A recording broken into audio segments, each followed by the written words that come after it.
You played love, I play truth. I need to tell you something about myself before this story makes sense. For 12 years, I worked for a government agency that technically doesn't exist on any organizational chart. Deep cover operations, classified missions across 4 continents. The kind of work where your real name disappears into layers of false identities, and you learn to become whoever the mission requires. I tracked down people who made other people disappear. I dismantled networks that operated in shadows most folks never even suspect exist. When I finally walked away 4 years ago, I was 38 and exhausted. I'd seen enough darkness to last several lifetimes, enough betrayal to make a man paranoid about his own shadow. I genuinely wanted something different, something so aggressively normal it would bore my former colleagues to tears. That's how I became Ryan Brooks, corporate security consultant. Sounds impressive until you realize it mostly involved explaining to middle managers why their password shouldn't be password 123, and investigating whether someone was really stealing lunch from the office fridge. After years of hunting actual monsters, suburban corporate drama felt like therapy. I met Jessica at a charity fundraiser where she was orchestrating everything with military precision. Ironic, considering what I actually knew about military precision. She was 31, successful in her event planning career, the kind of woman who could make a church bake sale look like a Fortune 500 product launch. Everything I thought I needed after years of chaos. She represented the quiet suburban dream, someone stable, someone safe, someone who wouldn't ask why I sometimes woke up speaking languages she didn't recognize, or why certain news reports made me change the channel a little too quickly. We dated for 10 months. I was the perfect boyfriend, attentive, generous, patient. Never raised my voice, never caused drama, always said, "Whatever you think is best," with the kind of serene smile that made her feel like she was dating a Buddhist monk who discovered business casual clothing. She loved that about me, at first. After a string of failed relationships with exciting men who'd left her emotionally and financially bankrupt, she thought she'd hit the jackpot. A guy who let her make every decision, who nodded politely at her opinions about everything from restaurant choices to my career trajectory. What Jessica didn't realize was that underneath the mild-mannered exterior, I was still the same person who'd spent 12 years in situations that would give most people nightmares. I'd just gotten exceptionally good at playing domesticated. We got married in a small ceremony that she planned down to the napkin color. Bought a house in one of those neighborhoods where the biggest scandal was usually someone leaving their garbage cans out too long. Good schools, even though we had no kids. White picket fence, not literally, but close enough to make me occasionally wonder if I was living inside a sitcom. For the first year, I genuinely thought I'd found my exit strategy from the old life. I ignored the small cruelties that crept in like weeds through suburban concrete, the eye rolls when I spoke, the forgotten invitations to social events, the passive-aggressive commentary about my career being less ambitious than hers. She developed this habit of criticizing everything from my cooking to my clothes, always with this patient tone like she was training a particularly slow golden retriever. I told myself this was what normal marriages looked like, that maybe I just didn't understand civilian relationships after so many years of pretending to be other people. My best friend Austin Pierce had warned me, of course. We'd served together in places that don't appear on regular maps, survived situations that forge the kind of bond that makes normal friendship feel like small talk. Austin had left the agency 3 years before me and now worked white-collar crime for the FBI, because apparently we both had a thing for hunting predators, just in different contexts. He'd transitioned better than me, married a federal prosecutor named Rachel, who understood that some stories don't get told at dinner parties. During one of our monthly video calls, about 8 months into my marriage, Austin had looked at me through the screen with that expression I remembered from mission briefings. "She doesn't respect you, brother. I can see it in how she talks about you, how she dismisses everything you say. You're not building a partnership. You're being a doormat with a mortgage." "Maybe that's what I need," I'd replied, defensive. "Someone who sees me as normal, not as whatever I used to be. There's a difference between being normal and being invisible, Ryan. You're playing this role so well, you've forgotten who you actually are." I brushed him off because I wasn't ready to admit he was right. I wanted so desperately to believe I could be ordinary that I'd convinced myself. Ordinary meant accepting being treated like furniture. The turning point came 4 months ago, and it started with fitness. Jessica announced she was joining Pinnacle Athletic, this upscale gym that catered to people who wanted to feel superior while sweating. The membership cost $500 a month, which, for our suburban zip code, was like announcing you'd decided to take up helicopter skiing as a hobby. "I need to prioritize my health," she'd declared, as if the decision had struck her like lightning, instead of coinciding with her suddenly caring about what she looked like in yoga pants. Within weeks, our kitchen looked like a supplement store had exploded. Pre-workout powders, protein bars, mysterious bottles with names like Alpha Beast Mode and Warrior Goddess Formula. She started talking about macros and clean eating while picking apart the dinners I made like they were, personally offensive to her fitness goals.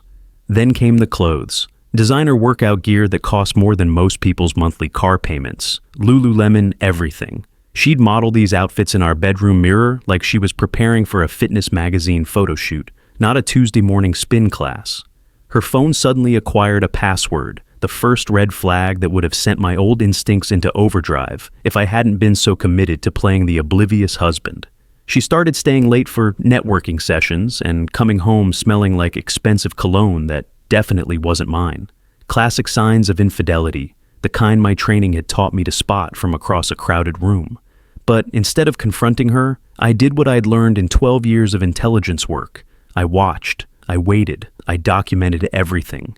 Because if there's one thing that separates professionals from amateurs, it's patience. Rush in angry and emotional, and you lose control of the situation. Take your time, gather intelligence, understand the full scope of what you're dealing with, and you win every single time. 3 weeks ago, I overheard the phone call that confirmed my suspicions and revealed just how deep this rabbit hole went.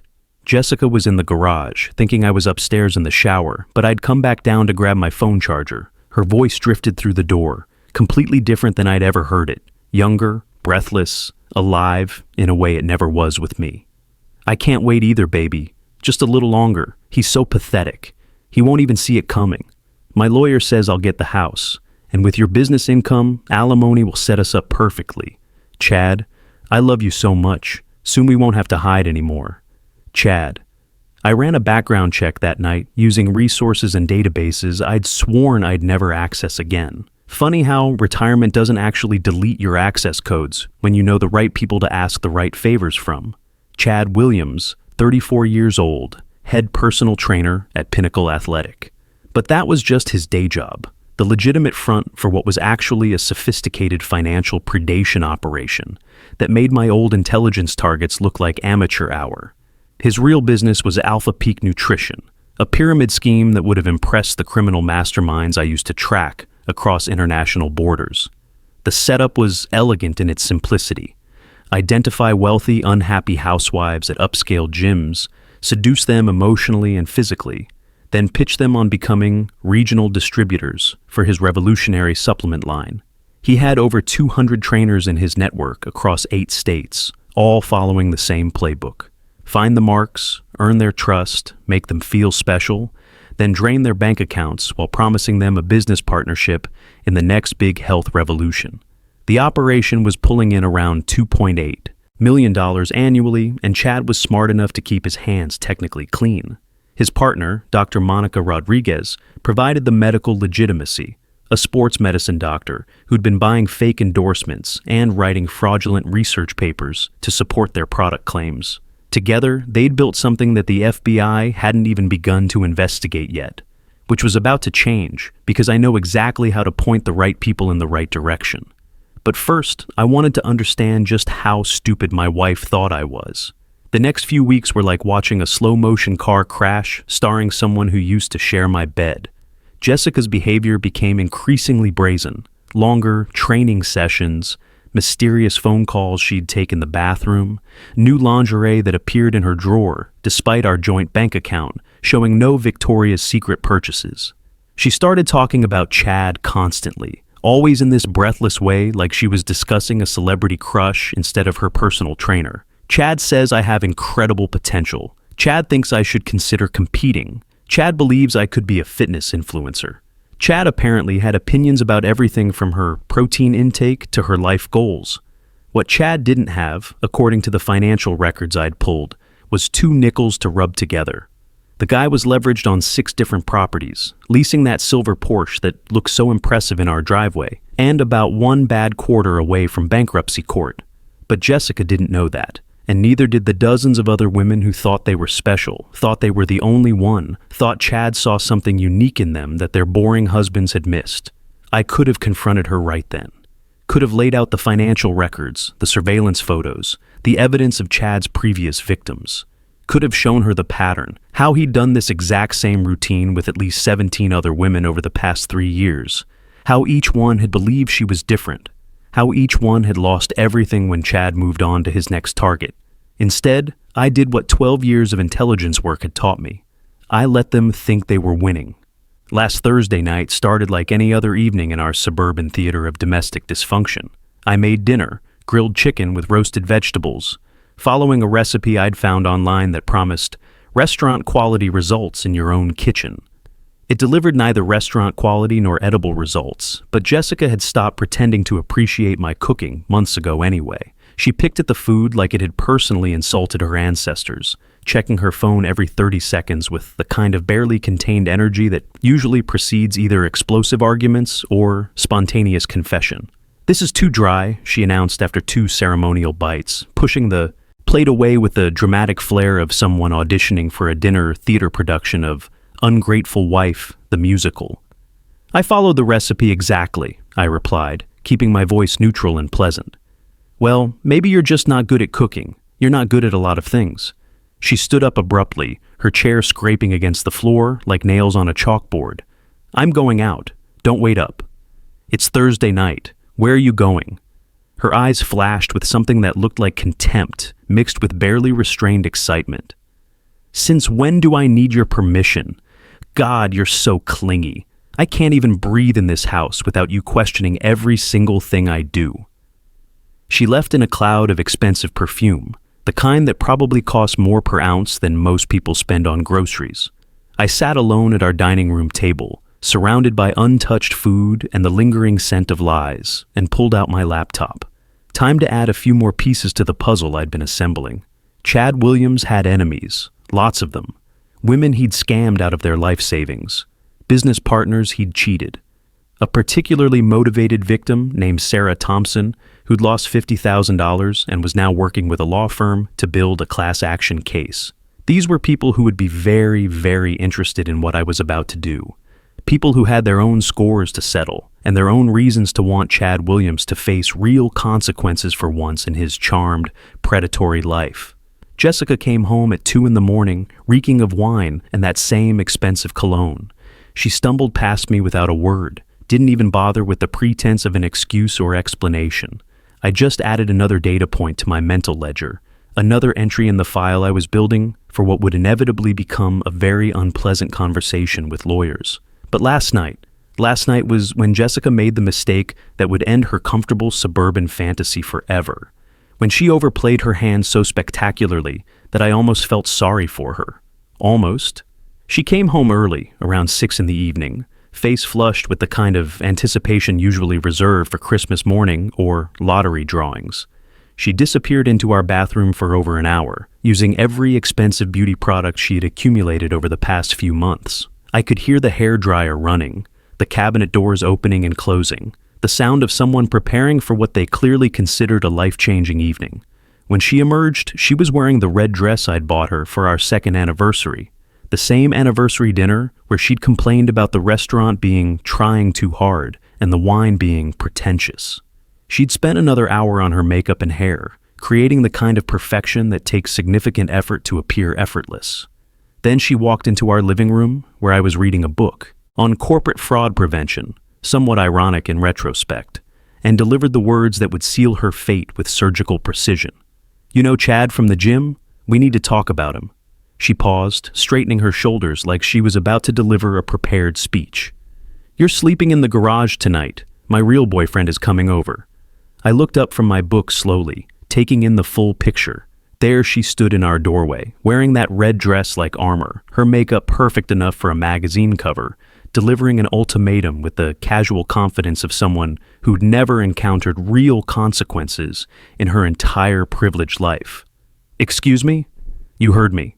Chad's coming over in an hour, and I want you gone. Take your pillow and whatever else you need and sleep in the garage. This is happening whether you like it or not."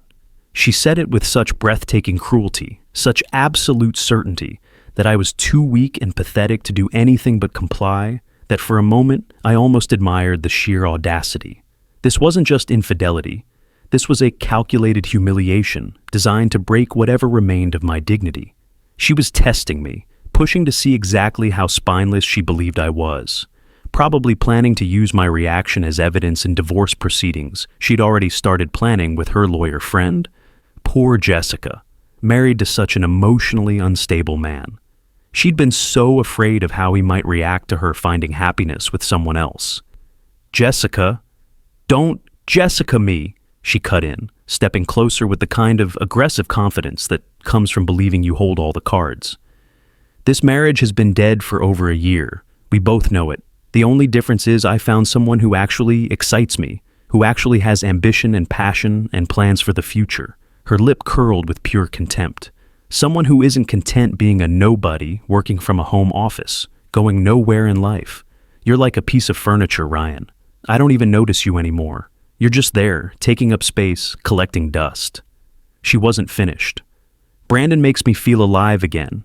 Makes me feel like a woman instead of a babysitter for a grown man who can't even cook dinner properly.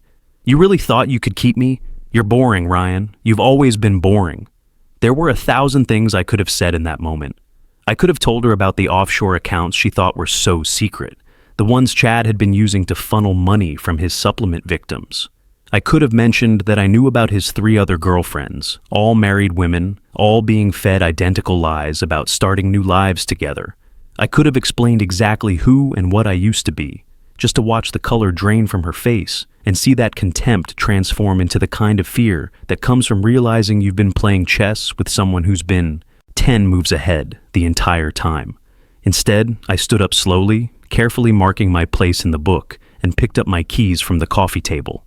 "I heard you. The garage." "Wait." Her confidence wavered slightly, like she'd expected more of a fight. "What are you doing?" "You told me to sleep in the garage. I'm choosing to sleep somewhere else entirely. You can't just leave. We need to talk about this, about boundaries and expectations going forward." I turned to face her one last time, wearing the same neutral, almost pleasant expression I'd perfected during interrogations in places that don't exist on any official maps. Only someone trained to read micro-expressions would have noticed the coldness in my eyes or the slight tension in my jaw. "Enjoy your evening, Jessica. I hope it's everything you've been planning for." I left without slamming the door, without giving her the dramatic reaction she wanted for her narrative. Just walked out of our house like I was heading to the grocery store, leaving her standing there in her perfect red dress, probably wondering why her moment of triumph felt so anticlimactic. I drove my 10-year-old Honda Civic, the car Jessica constantly complained about, saying it made us look poor, to a Hampton Inn 20 minutes away. Paid cash so there'd be no credit card trail, went up to my 3rd-floor room, with its bland corporate art and scratchy sheets. Then I pulled out my laptop and activated the surveillance system I'd installed in our house 3 months ago. Hidden cameras, military-grade equipment that was invisible unless you knew exactly where to look. The kind of technology that technically wasn't available to civilians, but that I still had access to through old channels and older favors. At 8:47 p.m., Chad Williams pulled into my driveway in his leased silver Porsche, the automotive equivalent of fool's gold.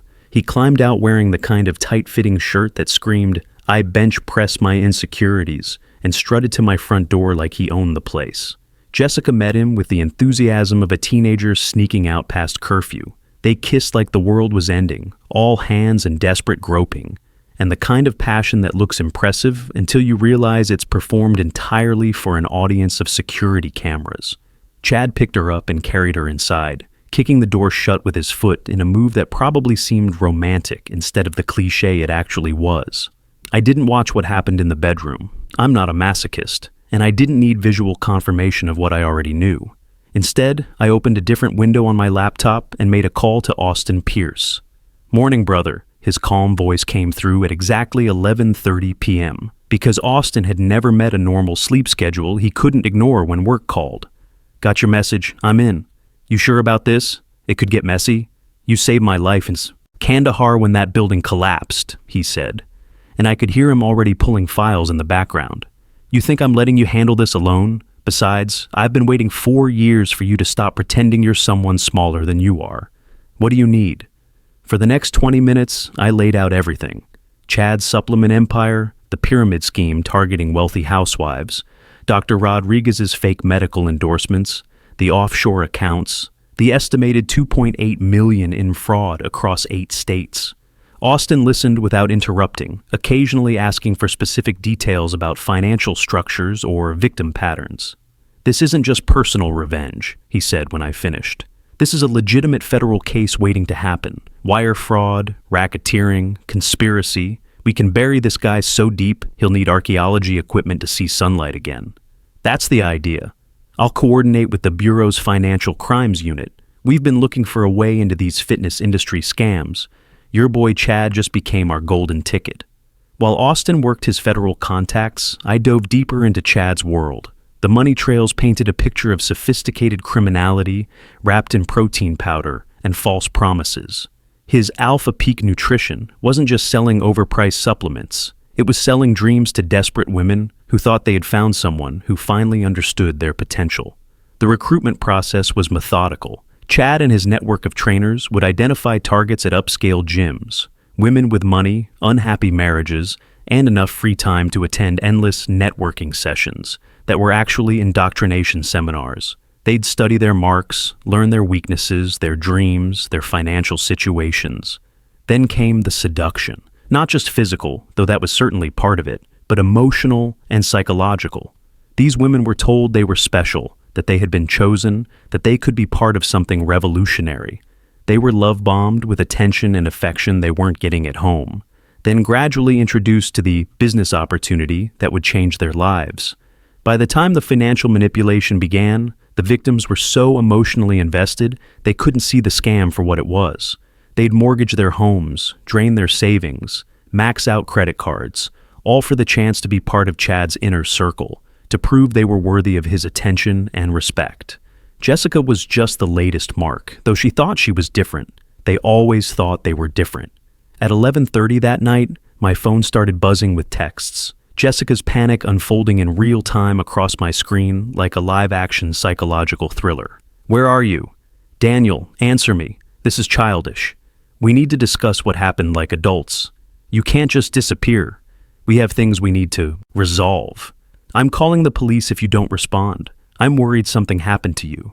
By 3 a.m., I had 47 missed calls and a flood of increasingly frantic messages. Her tone shifted from annoyed to genuinely frightened, and the last text made me smile for the first time in hours.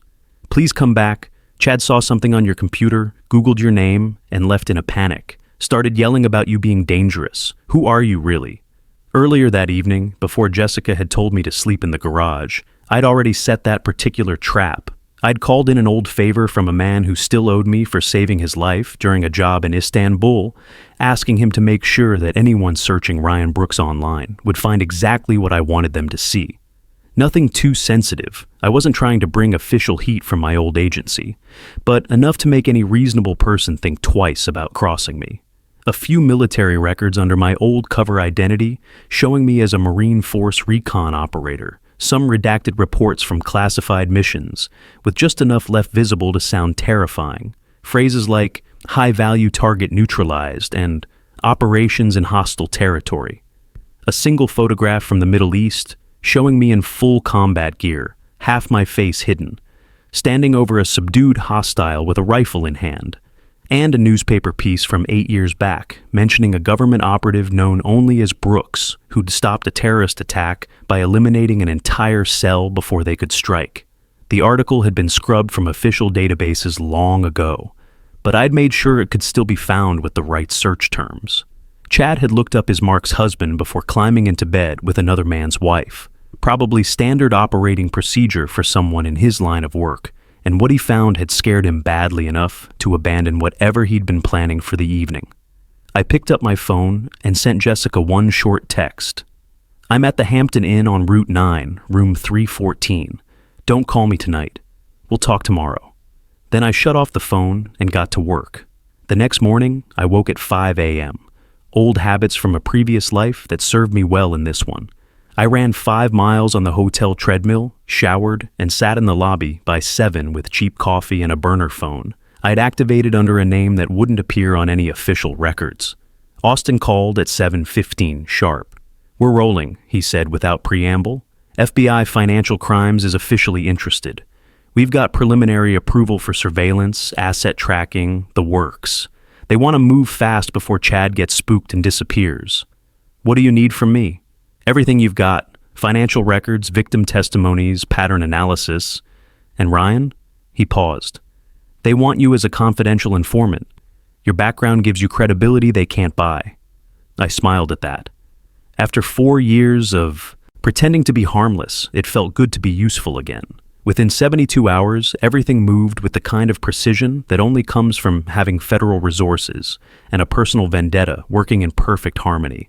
Austin arrived with 2 cases full of surveillance equipment and a team of analysts who looked like they'd stepped out of a cybercrime thriller. We set up a command center in my hotel room that would have made my old agency proud. Multiple monitors, encrypted communications, financial tracking software that could follow money through more shell companies than a Russian oligarch's accountant. Our first target was Dr. Monica Rodriguez.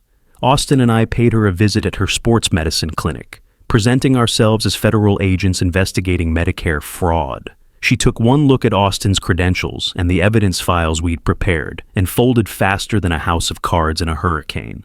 "I never meant for it to go this far," she said, hands shaking as she signed cooperation agreements that would destroy Chad's operation from the inside. Chad said it was just marketing, just helping people believe in the products. I didn't know how many people were getting hurt. Within hours, she'd handed over everything: financial records, victim lists, research she'd falsified, communication logs with Chad's network of trainers, 8 years of medical school, and she'd thrown it all away for a cut of supplement money and whatever Chad had promised her about their future together. The arrest came on a Tuesday morning at 6 a.m., coordinated across 3 states simultaneously. Chad was in his leased Porsche, probably heading to another gym to recruit another victim, when FBI agents surrounded him at a red light like something out of an action movie. The look on his face when they pulled him from that car, the confusion, the outrage, the slow realization that his charmed life had just ended, almost made up for months of watching him manipulate my wife and dozens of other women. The media coverage was immediate and brutal. Fitness Guru's multi-million-dollar fraud scheme exposed ran on every local news station, complete with footage of Chad in handcuffs and interviews with victims who'd finally found their voices. Sarah Thompson, the woman who'd lost $50,000, became the star witness. Watching her testify was like watching someone transform from victim to warrior in real time. She stood in that courtroom and systematically dismantled Chad's defense, explaining exactly how he'd manipulated her emotions, isolated her from friends who questioned his motives, and convinced her to mortgage her home for his fake business opportunity. "He made me feel special," she said, looking directly at Chad as he squirmed in his chair. "Like I was the only one who understood his vision. I believed him when he said we were building something together. I didn't know I was just another name on a list, another bank account to drain." 17 other women testified over 3 weeks, each one adding another layer to the prosecution's case. The pattern became undeniable. Chad Williams was a predator who'd systematically destroyed lives for profit, leaving a trail of broken marriages, bankruptcies, and psychological damage that would take years to heal. The jury deliberated for less than 4 hours, guilty on all counts: wire fraud, racketeering, conspiracy, money laundering. Chad Williams was sentenced to 12 years in federal prison, with no possibility of parole for 8. Dr. Rodriguez received 6 years for cooperation, but lost her medical license permanently.